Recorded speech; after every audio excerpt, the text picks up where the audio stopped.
Patuloy na nadaragdagan ang mga bansang nagwi-withdraw sa International Criminal Court o ICC.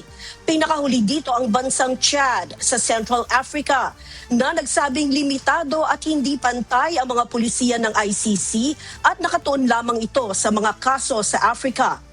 Nauna nang sinimulan ng Venezuela, Burkina Faso, Mali at Niger ang proseso ng pag-alis sa ICC habang matagal nang tumiwalag sa International Tribunal ang Pilipinas at Burundi. Itinanggi ng pamahalaan ng Chad na bunga ng panawagan ng Estados Unidos ang kanilang pag-alis, bagamat inamin itong hinikayat sila ng Washington na muling suriin ang kanilang pagiging miyembro ng International Court. Ayon sa ICC, nakatuon sila sa paglilitis ng mga mabibigat na krimen sa mundo. Nakaharap ngayon sa matinding hamon ang korte matapos ang unti-unting pag-alis ng kanilang mga miyembro at pagtanggi ng ilang malalaking bansa na kilalanin ang jurisdiksyon nito.